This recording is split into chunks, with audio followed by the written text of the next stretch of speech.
My name is Alina, and I've spent most of my life being invisible in my own family. I wasn't the problem child, or the shining star. I was the one in the background. The one who did everything right and still somehow never seemed to matter. My older brother Daniel was a walking disaster wrapped in golden privilege. He crashed cars, failed classes, drank too much, lied constantly, and never seemed to face a single real consequence. No matter how badly he messed up, my parents made excuses for him. He's under pressure. Boys will be boys. He just needs a little more time. Meanwhile, I was the one quietly working 2 jobs, helping around the house, earning top grades, and applying for scholarships. I never asked for anything. I was never late, never in trouble. Still, they never praised me the way they praised him, never gave me more than a passing nod when I succeeded. It wasn't even resentment I felt, at least not at first. It was something colder, sadder, like I was a guest in my own home, a shadow that hovered behind the golden child everyone adored.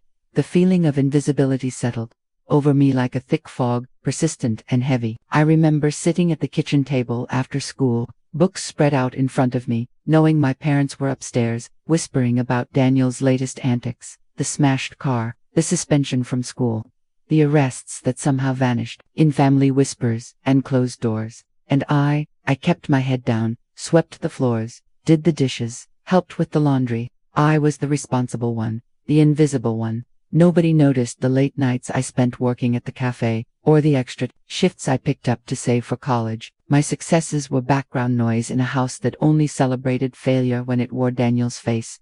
There were moments, quiet, fleeting ones, when I'd hoped things would change. A look from my mother that lingered an extra second. A rare compliment from my father after I filed their taxes. But those moments always passed, swallowed by Daniel's chaos and charm. I kept telling myself that if I worked harder, stayed quieter, kept showing up, they'd eventually see me. That one day, the balance would shift. But balance never came. When I turned 25, Mom was diagnosed with ovarian cancer. It was already stage 4 when they caught it. The diagnosis hit me like a tidal wave. Suddenly, the world I had carefully constructed to stay invisible shattered into sharp, painful fragments. I was the one who stayed up all night by her hospital bed, rubbing her feet when the chemo made her joints ache, cleaning her sheets when she was too sick to make it to the bathroom. I learned how to manage medications, talk to doctors, and balance hospital visits with my 2 jobs. My days blurred into nights. Exhaustion became my constant companion. Yet, through it all, I never complained, because for me, this was just part of the invisible work, the unpaid caregiving that no one asked for but no one else would do.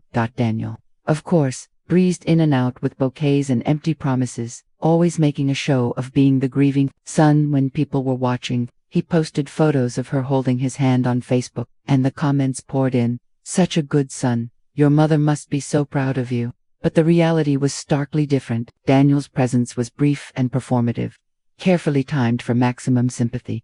My father leaned on him, oddly, even though I was the one doing all the hard work. Dad would say things like, "It's good your brother is here," while I was making soup in the kitchen after 3 hours of sleep. Sometimes, I'd pass Daniel on his way out, always wearing expensive cologne, always talking loudly on the phone about some business deal or party. "Thanks for being here," Dad would say to him, never to me. There were nights when exhaustion overwhelmed me, and I'd sit alone in Mom's dimly lit hospital room, clutching her hand, whispering stories and memories that no one else seemed to remember. I was the quiet strength holding the family's crumbling pieces together, invisible but vital. When Mom died, something in my father shut off. The man who had once been strong and dependable turned into a shadow. He stopped engaging, stopped caring about bills or food or even hygiene. I watched him deteriorate day by day. His memory slipped. He repeated the same stories twice in the same hour. He once left the stove on for 8 hours while he napped in the garage. I knew something was wrong, but every time I tried to talk about it, he brushed me off. "I'm fine," he'd mutter, and then forget my name the next day. It was like watching a slow unraveling, the father I had depended on fading away before my eyes. Yet, as his condition worsened, Daniel swooped in at just the right moment, charming, concerned, and insidious. He started helping out, which really meant locking me out of financial decisions and whispering into Dad's ear when I wasn't around. I'd come into a room and find them going silent. I started noticing little changes, important paperwork missing from Dad's desk, accounts being redirected, the home deed being pulled from its envelope and never returned. When I asked what was going on, Dad would wave me off. Daniel's handling it. One night I was sitting in the hallway outside Dad's study, quietly folding laundry, when I heard Daniel's voice inside. Low, urgent, manipulative. Don't need to worry about Alina, he was saying. She's got her own life. This is about what you want, Dad. You worked hard. You deserve to pass it on to someone who can protect it. I'll take care of everything. And then the one line that made my heart stop. Don't worry, Dad. I've got the will taken care of. That made my blood run cold. My father died less than 2 months later. I was still grieving, still carrying the weight of being their unpaid caregiver, their emotional support system. When the lawyer summoned us for the will reading, I wasn't expecting much.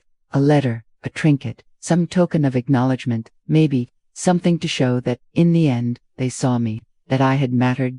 Instead, what I got was silence. Everything the lawyer read, the house, the bank accounts, the pension, the investments, is to be transferred in full to Daniel James Whitmore. There was no mention of me, not even a sentence, not even a photograph, just erasure.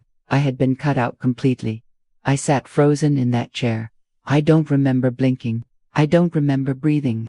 Daniel didn't even try to hide his smirk. He leaned back in his chair, arms folded, eyes dancing with smug satisfaction. Guess they knew who the real legacy was, he said. I didn't cry, not in front of him, not in front of the lawyer, not that day. I nodded, thanked the lawyer, and walked out with my head held high. But something inside me had snapped. I went home, I closed the door, and then I did something I never thought I'd do. I decided to fight. Revenge doesn't begin with rage. It begins with research. I pulled out every document I could find. I scanned emails, reviewed my parents' financial records, downloaded call logs, medical reports, anything I had archived over the last 2 years. I didn't know what I was looking for. I just knew something didn't feel right. And it didn't take long before things began to fall into place. Daniel hadn't just manipulated our father.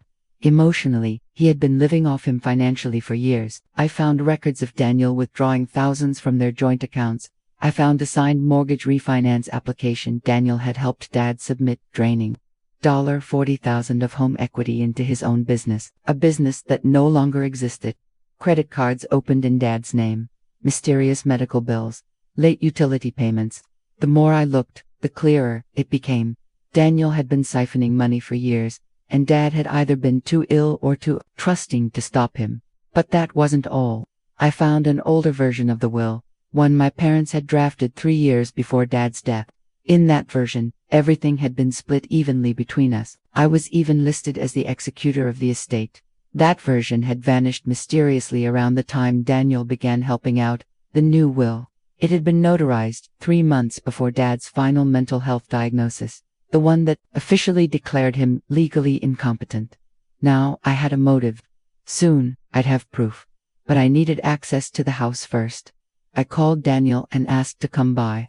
Told him I wanted closure, that I wanted to walk through the home one last time before he sold it. He laughed and told me I had 15 minutes. I took 3 hours. I didn't touch the living room. I didn't bother with the kitchen.